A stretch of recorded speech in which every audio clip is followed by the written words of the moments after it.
Assalamualaikum warahmatullahi wabarakatuh.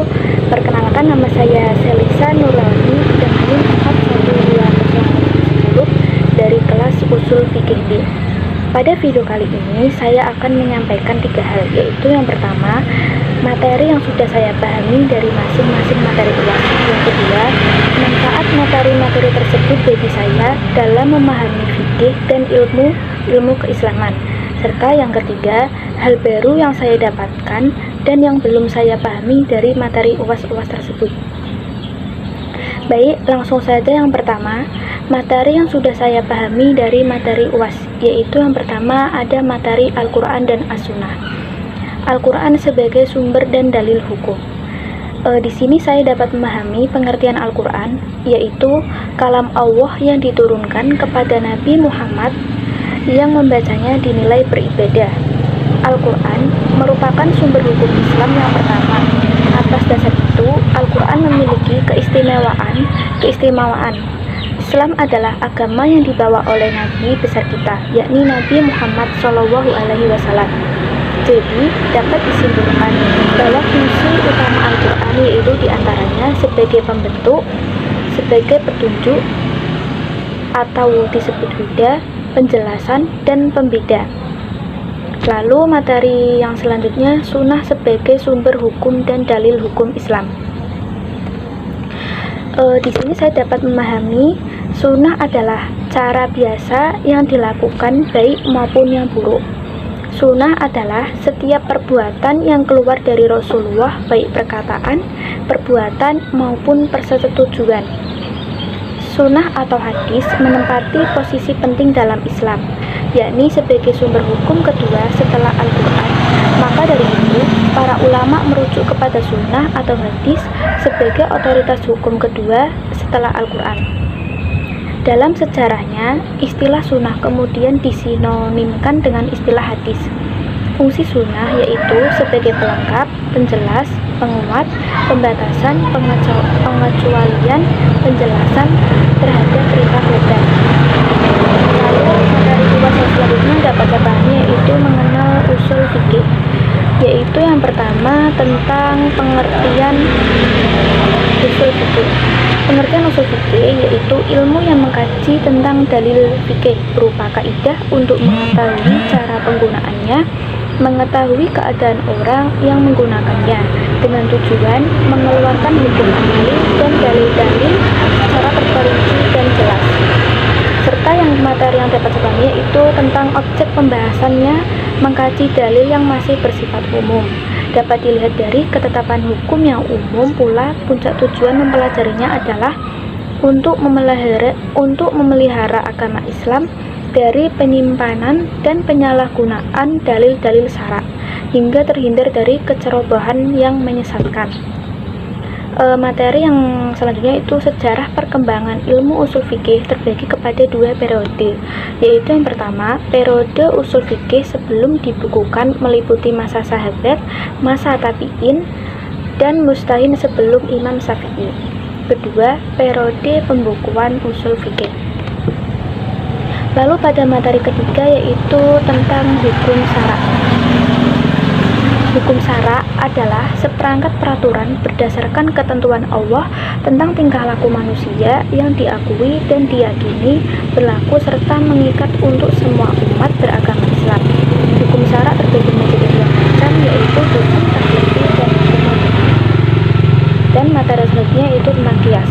Di sini saya dapat memahami yaitu qiyas adalah mempersamakan suatu atau satu peristiwa yang tidak ada nasnya. Suatu peristiwa yang tidak ada nasnya karena ada persamaan ilat hukumnya dari kedua peristiwa tersebut. Qiyas sebagai sumber hukum hal ini dicontohkan dalam ayat yang mengharamkan khamar dalam surah Al-Maidah ayat 90. Dalam ayat tersebut, Al-Quran secara langsung terdapat ilat dalam peristiwa khamar tersebut adalah memabukkan. Dengan demikian, khamar itu hukum asalnya haram. Dan materi yang sudah saya pahami yaitu mengenai ilustrasi penerapan qiyas. Lalu materi selanjutnya itu tentang ijtihad. Di sini saya dapat memahami pengertian ijtihad, yaitu ijtihad adalah pengerahan segenap kemampuan di dalam memperoleh hukum syarak yang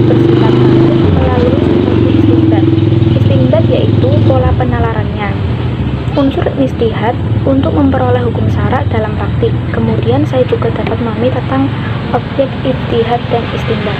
Lalu materi yang terakhir yaitu metodologi ijtihad. Di sini saya dapat memahami tentang metode ijtihad, istinbat, istislam, yaitu tentang istisar, maslahah, mursalah, istishad, dan sab al-dari'ah. Lalu apa saja sih manfaat dari materi tersebut bagi saya dalam memahami fikih dan ilmu-ilmu keislaman? Nah, manfaatnya yaitu yang pertama, untuk menjadi kondisi dalam berijtihad. Yang kedua, memperluas wawasan tentang Islam. Untuk memperluas wawasan tentang Islam yang berkenaan dengan hukum-hukum syariat. Dengan demikian, apabila ada perkara tertentu, maka kita bisa mencari dalil-dalil yang benar. Lalu manfaat yang ketiga, menerapkan kaidah Islam secara benar. Pada dasarnya, hukum ilmu fikih bersumber pada Al-Quran, hadis, ijma, dan qiyas. Seseorang yang sanggup mempelajari hal tersebut secara terperinci tentunya akan memiliki pengetahuan luas terhadap dalil-dalil Islam. Dengan demikian, ia pun dapat menerapkan kaidah Islam secara benar. Lalu manfaat yang keempat, mengaplikasikan hukum sesuai syariat agama. Manfaat yang kelima, menghindari taklid yang tidak benar. Manfaat yang keenam, memperkuat keyakinan terhadap hukum-hukum syara. Manfaat yang ketujuh, mengetahui bagaimana para mujtahid membentuk hukum fikih. Nah, manfaat yang selanjutnya ini mempelajari usul fikih adalah mengetahui bagaimana para mujtahid membentuk hukum fikih di zaman dulu, sehingga kita mampu bisa menelaah dan membedakan mana hukum yang benar dan mana yang masih dalam batas dalam pertentangan. Lalu manfaat yang ke-8 yaitu meningkatkan keimanan. Mempelajari usul fikih tidak hanya mengembangkan ilmu pengetahuan saja, tetapi juga bisa meningkatkan keimanan.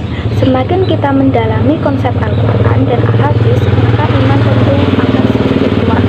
Lalu manfaat yang ke-9 yaitu memperkuat ketakwaan. Selain meningkat keimanan, mempelajari usul fikih juga memperkuat takwa. Kita semakin mengetahui tentang dalil-dalil yang benar dan salah. Mendalami tentang hukum Allah, dengan demikian akan muncul rasa takut bila durhaka kepada Allah. Hal ini bisa membuat ketakwaan semakin meningkat. Lalu, hal baru apa saja yang saya dapat serta yang belum saya pahami dari materi-materi UAS tersebut. Nah, pada materi Al-Quran dan As-Sunnah, saya dapat hal baru dan belum saya pahami, yaitu mengenai model penafsiran Al-Quran, yaitu tafsir bi al-matsur, tafsir bi al-ra'i, tafsir integratif. Kemudian untuk sunnah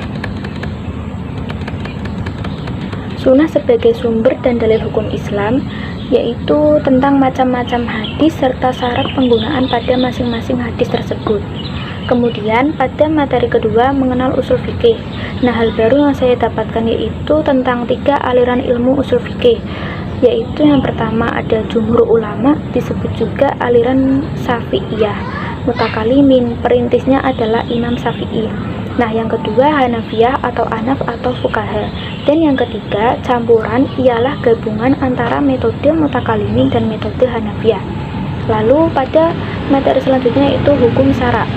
Di sini saya mendapatkan hal baru, yaitu mengenai bagaimana hukum menurut jumhur ulama usul fikih mutakalimin, yaitu ada 5 macam, yaitu ada ijab, nab, ibahah, karahah, dan tahrib. Kemudian pada materi selanjutnya itu qiyas sebagai dalil hukum Islam. Di sini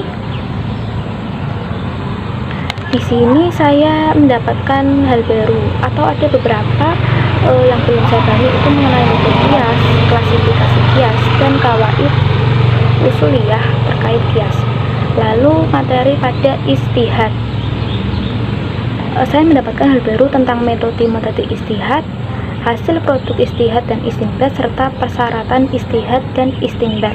Lalu pada materi terakhir pada metodologi ijtihad, yaitu terletak pada metode ijtihad, istinbat, Isdayani 1, metode Istiqomah Isdayani 2, metode Isdayani dan pembentukan antar dalil hukum atau ta'aruf al-adilah. Sekian itu yang saya dapat paparkan, kurang lebihnya mohon maaf. Terima kasih. Wassalamualaikum warahmatullahi wabarakatuh.